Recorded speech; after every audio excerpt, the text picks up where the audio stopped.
नमस्कार, दृष्टि आईएएस के टुडेज टीके प्रोग्राम में आपका स्वागत है। सबसे पहले पिछले सेशन का रिकैप देख लेते हैं। पहला प्रश्न है, राष्ट्रीय विज्ञान दिवस कब मनाया जाता है? इसका सही जवाब है 28 फरवरी।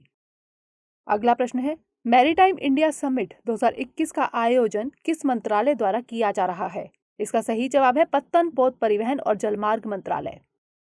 अगला प्रश्न है, कैच द रेन अभियान किस मंत्रालय द्वारा लॉन्च किया जाने वाला है? इसका सही जवाब है जल शक्ति मंत्रालय। अगला प्रश्न है, घरै की पहचान चेलिक नाम कार्यक्रम की शुरुआत किस राज्य में की गई है? इसका सही जवाब है उत्तराखंड। अगला प्रश्न है, खबरों में रहा आर्कटिका एम किस देश का उपग्रह है? इसका सही जवाब है रूस। अगला प्रश्न है, हाल ही में पटना उच्च न्यायालय के नवनिर्मित शताब्दी भवन का उद्घाटन किसने किया? इसका सही जवाब है न्यायमूर्ति S.A. बोबडे। अगला प्रश्न है, बीते दिनों वीरांगना झलकारी बाई ट्रैफिक पार्क का लोकार्पण मध्य प्रदेश के किस शहर में किया गया? इसका सही जवाब है सागर। अगला प्रश्न है, खबरों में रहा अशफाकुल्ला खान चिड़ियाघर कहाँ है? इसका सही जवाब है गोरखपुर। अगला प्रश्न है, एक ग्राम पंचायत एक बैंकिंग कॉरेस्पॉन्डेंट योजना अक्सर खबरों में रहती है। यह योजना किस राज्य से संबंधित है? इसका सही जवाब है उत्तर प्रदेश। अंतिम प्रश्न है, कैरल बुर्नेट अवार्ड से किसे सम्मानित किया गया है? इसका सही जवाब है नॉर्मन लियर। शुरुआत करते हैं आज के सेशन की। सबसे पहले देखेंगे अभ्यास प्रश्न। सुगम्य भारत ऐप का संबंध निम्नलिखित में से किस समूह से है? दिव्यांगजन, विशेष सुभेद्य जनजाति समूह, जनजातीय महिलाएं या फिर एसिड अटैक पीड़िताएं? इसका सही जवाब है ऑप्शन ए दिव्यांगजन। केंद्रीय मंत्री श्री थावरचंद गहलोत ने आज वीडियो कॉन्फ्रेंस के माध्यम से सुगम्य भारत ऐप और एक्सेस द फोटो डाइजेस्ट नामक एक हैंडबुक लॉन्च किया। इस हैंडबुक को सामाजिक न्याय और अधिकारिता मंत्रालय के दिव्यांगजन सशक्तिकरण विभाग ने विकसित किया है। इस ऐप का मकसद दिव्यांगनों के प्रति लोगों को अधिक संवेदनशील बनाना और उनके लिए सुविधाएं बढ़ाना है। इस ऐप को दिव्यांगों के उपयोग के लिए सुलभ बनाया गया है। सुगम्य भारत ऐप इस्तेमाल करने के लिए इसमें अपना नाम, मोबाइल नंबर और ईमेल आईडी डालना होगा। ऐप में कई यूजर फ्रेंडली फीचर्स होंगे, जैसे साइन लैंग्वेज के साथ पंजीकरण की प्रक्रिया और फोटो के साथ शिकायतों का अपलोड करने संबंधी हिंदी और अंग्रेजी में वीडियो आदि। यह 10 क्षेत्रीय भाषाओं मसलन हिंदी, अंग्रेजी, मराठी, तमिल, ओडिया, कन्नड़, तेलुगु आदि में उपलब्ध है। तो इस तरह इस प्रश्न का सही जवाब है ऑप्शन ए। हमारे वीडियो अंग्रेजी में देखने के लिए फॉलो करें हमारा ही दूसरा यूट्यूब चैनल दृष्टि IAS English.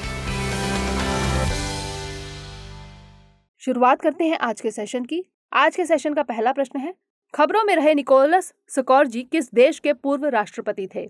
Italy, France, Germany या फिर पुर्तगाल?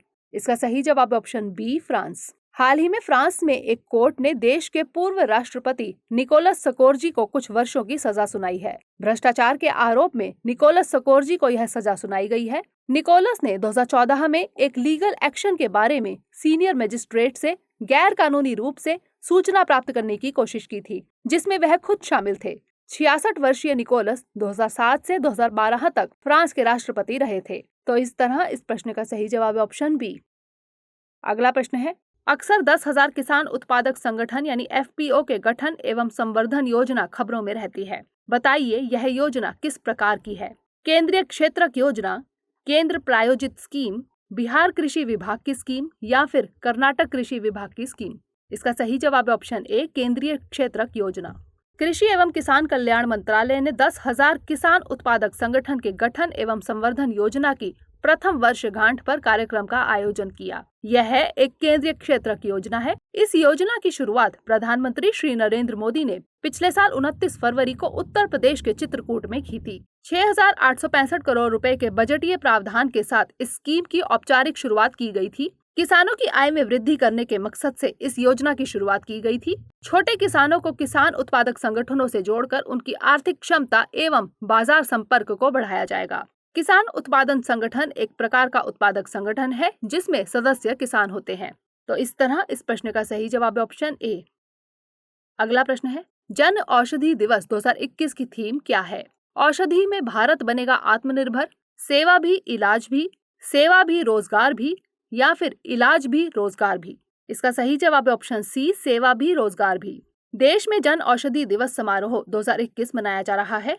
सप्ताह भर चलने वाले इस समारोह की शुरुआत कल हुई थी, जो 7 मार्च 2021 तक चलेगी। देश में हर साल 7 मार्च को जन औषधि दिवस मनाया जाता है। जन औषधि दिवस 2021 की थीम है सेवा भी रोजगार भी। प्रधानमंत्री भारतीय जन औषधि परियोजना भारत सरकार के औषध विभाग की एक विशेष पहल है। इसके तहत खोले गए जन औषधि केंद्र किफायती कीमत पर गुणवत्तापूर्ण दवाएं उपलब्ध कराते हैं। तो इस तरह इस प्रश्न का सही जवाब है ऑप्शन सी।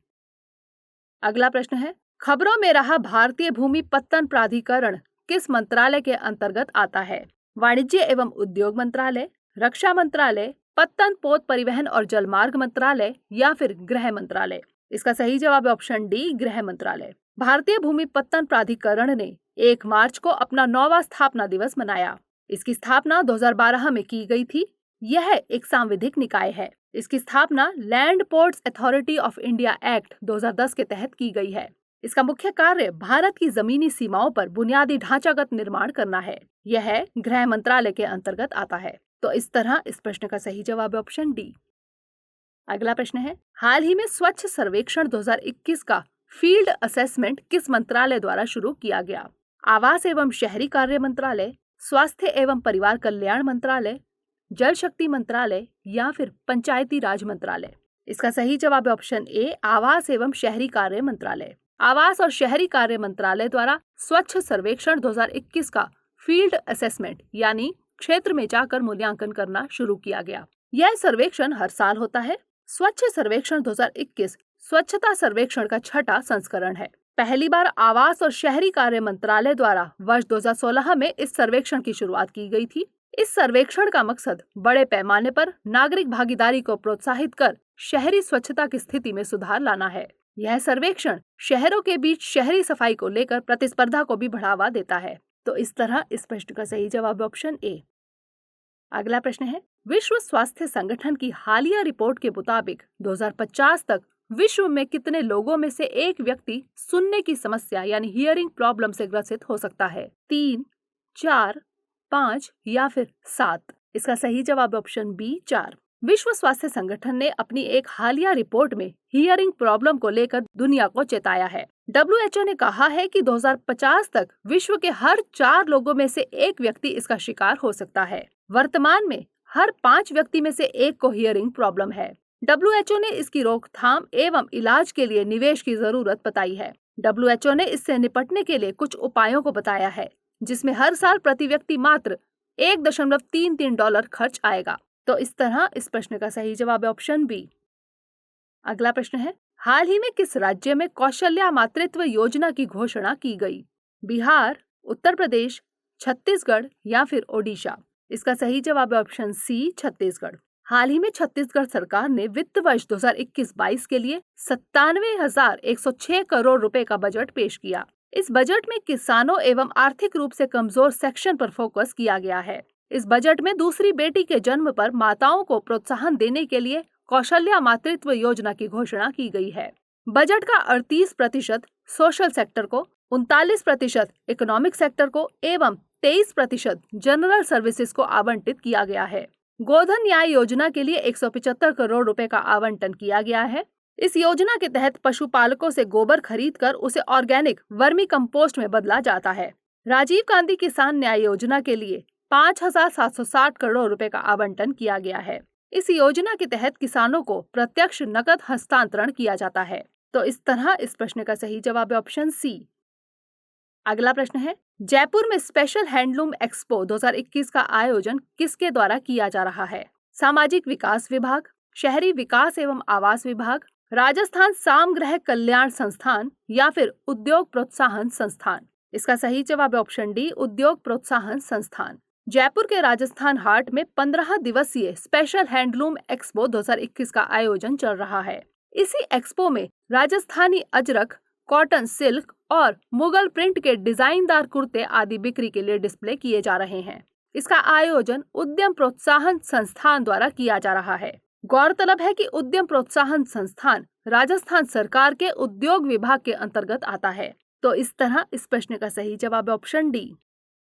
अगला प्रश्न है, alternate energy light trap device चर्चा में रही। इसका उपयोग कहाँ किया जाता है? खेतों में कीटों को नियंत्रित करने में, कंप्यूटर वायरस को नियंत्रित करने में, कोविड-19 की जांच में या फिर स्टेथोस्कोप को जीवाणु रहित करने में? इसका सही जवाब है ऑप्शन ए, खेतों में कीटों को नियंत्रित करने में। कटक के ICAR national rice research institute के वैज्ञानिकों ने AELT यानी alternate energy light trap device विकसित की है। इस उपकरण का उपयोग खेतों में कीटों को नियंत्रित करने में किया जाएगा। इस आविष्कार के लिए इन वैज्ञानिकों को पेटेंट भी मिल गया है। इस डिवाइस के 2 मॉडल हैं, बड़ा और छोटा। बड़े मॉडल का उपयोग लगभग 1 हेक्टेयर की भूमि के लिए किया जा सकता है, जबकि छोटे का उपयोग लगभग 1 एकड़ भूमि के लिए किया जा सकता है। इस डिवाइस में एक लाइट जलती रहेगी, जिसे देखकर कीट वहां जाएंगे एवं उसमें फंस जाएंगे। इस डिवाइस की सहायता से न केवल फसल को नुकसान होने से बचाया जा सकेगा, बल्कि फसलों को कीटनाशक का उपयोग किए बिना उगाया जाएगा, जिससे लोगों के स्वास्थ्य पर नकारात्मक प्रभाव नहीं पड़ेगा। तो इस तरह इस प्रश्न का सही जवाब है ऑप्शन ए। अंतिम प्रश्न है, 2021 के Nuremberg international human rights award से किसे सम्मानित किया गया है? विद्युत मोहन, झांग झान, सैरागुल सातवे या फिर चेंगली? इसका सही जवाब है ऑप्शन सी, सैरागुल सातवे। उडगर एक्टिविस्ट सैरागुल सातवे को 2021 के Nuremberg international human rights award से सम्मानित किया गया। चीन के झिंजियांग प्रांत में उडगर मुसलमानों पर हो रहे अत्याचारों को उजागर करने के लिए उन्हें यह सम्मान दिया गया है। चर्चित पुस्तक the chief witness escape from China's modern day concentration camps की मुख्य लेखिका सैरागुल सातवे है। तो इस तरह इस प्रश्न का सही जवाब है ऑप्शन सी। अब बारी है आज के अभ्यास प्रश्न की। संसद टीवी का मुख्य कार्यकारी अधिकारी किसे नियुक्त किया गया है? रवि कपूर, नृपेंद्र मिश्रा, राजीव महर्षि या फिर सुनील सिन्हा? इसका उत्तर हमें कमेंट सेक्शन में भेजना मत भूलिएगा। अगले सेशन में नए प्रश्नों के साथ मिलेंगे, तब तक के लिए पढ़ते रहिए एंड स्टे मोटिवेटेड।